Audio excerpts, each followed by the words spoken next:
राधा गोविंदाय नमो नमः। आज उज्जैन गोपाल जी मंदिर से एकादशी की कथा के बारे में आपको जानकारी दे रहा हूँ। कार्तिक मास के कृष्ण पक्ष की जो एकादशी है ये रामा एकादशी के नाम से जानी जाती है और ये एकादशी का जो व्रत उपवास करने का महत्व है वो बड़ा ही विख्यात एवं परम सौभाग्य को देने वाला है। ऐसा बताया गया है कि पूर्व काल में एक मुचकुंद नाम के राजा हुए थे। वो बड़े प्रतापी, धर्मनिष्ठ, सत्यवादी एवं सत्य के मार्ग पर चलने वाले थे और भगवान विष्णु के परम भक्त थे। ऐसा बताया जाता है कि इनके नगर के अंदर एकादशी के रोज मनुष्य मात्र तो क्या, पशु पक्षी, हाथी घोड़े यानी कि जानवर भी अन्न ग्रहण नहीं करते थे एकादशी के रोज। और एकादशी के एक दिन पहले ही नगर में डिंडोरा पिटवा दिया जाता था कि कल एकादशी है और कल कोई भी अन्न ग्रहण नहीं करेगा। इनके घर में जो आज आप चंद्रभागा नदी के नाम से जानते हो, ये नदी कन्या के रूप में अवतरित हुई। किनके?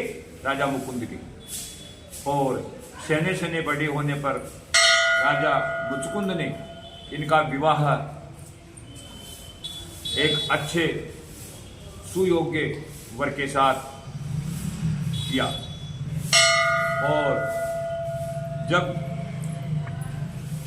राजा के दामाद एक बार पुत्री के साथ ससुराल में आते हैं राजा मुकुंद के नगर में यहाँ पर, और यहाँ आकर संयोग से दूसरे दिन एकादशी होती है। और एकादशी भी कौन सी एकादशी? कार्तिक कृष्णा एकादशी, जिसे रामा एकादशी के नाम से जानते हैं। नगर में डिंडोरा पिटवाया गया कि कल एकादशी है, कोई अन्न ग्रहण नहीं करेगा।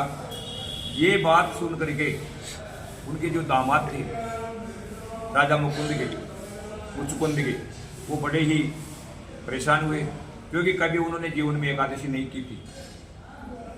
वो अपनी धर्मपरायण पत्नी चंद्रभागा उनसे बुला करके कहते हैं कि हे प्रिय, आपके पिता के शासन में कल यहाँ सब एकादशी करने वाले हैं और यहाँ कोई अन्न ग्रहण नहीं करता है, तो मेरे लिए क्या उचित होगा, आप मेरे को उचित जानकारी दीजिए। तो चंद्रभागा कहती है कि हे प्रियवर, हमारे यहाँ पिताजी के नगर में मनुष्य तो क्या, पशु पक्षी जानवर भी अन्न ग्रहण नहीं करते हैं एकादशी को, तो फिर आप कैसे कर सकते हैं? और अगर आप ऐसा करेंगे, अन्न लेंगे, तो आपकी निंदा होगी और आपकी निंदा मेरे पिताजी तक पहुंचेगी, अच्छा नहीं लगेगा।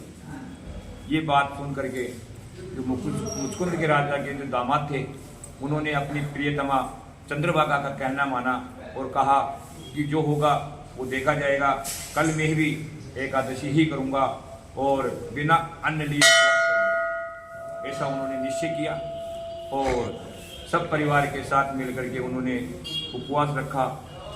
दिन भर भूखे रहने के कारण रात्रि का समय हुआ और रात्रि के समय एकादशी करने वालों के लिए एक उत्सव का समय होता है, क्योंकि रात्रि को जागरण करके भगवान का हरि कीर्तन करके एकादशी संपन्न की जाती है।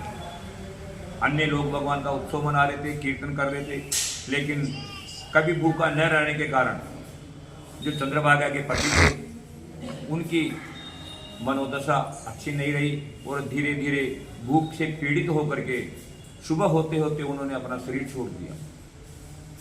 इस प्रकार शरीर छूट जाने से राजा मुचकुंद बड़े परेशान हुए, लेकिन उनकी जो अंतिम क्रियाएं होती है वो करवा करके उनकी जो पुत्री थी चंद्रभागा वो भी राजा मुचकुंद के साथ ही रहने लगी और समय व्यतीत होता गया। राजा मुचकुंद के नगर में यहाँ एक सोमश्रमा नाम का ब्राह्मण रहता था। वो सोमश्रमा बड़ा ही धर्मपरायण और वेद पुराणों में आस्था रखने वाला। वो एक बार तीर्थ यात्रा के लिए निकलता है तो मंदराचल पर्वत पर जाकर देखता है जो मुचकुंद की पुत्री चंद्रभागा के दामाद थे उनका वहां एक सुरम्य नगर के अंदर उनको देखता है। और देख करके अपने राजा के दामाद को पहचान जाते हैं। ब्राह्मण जाकर के दामाद से कहते हैं कि आपका तो देहावसान हो गया था, आप इस नगर में कैसे? उन्होंने बताया कि मैंने कभी जीवन में जन्म जन्मांतर में कभी भी कोई एकादशी का व्रत नहीं किया था, लेकिन मेरे ससुर के घर जाकर के मैंने जो मुचकुंद के कहने पर जो रामा एकादशी का उपवास किया, उसके प्रभाव से मेरे को आज ये सुरम्य नगर प्राप्त हुआ है और इस नगर का मैं राजा हूँ। लेकिन मैं मेरी पत्नी चंद्रभागा, जिसको मैं बहुत प्रेम करता हूँ, उसके सामने नहीं जा पा रहा हूँ, और मेरे ससुर जो मुचकुंद जी महाराज है उनके यहाँ नहीं जा पा रहा हूँ। अतः है ब्राह्मण देवता, आप जाकर के मेरे बारे में उनको यह विस्तार से बताइए।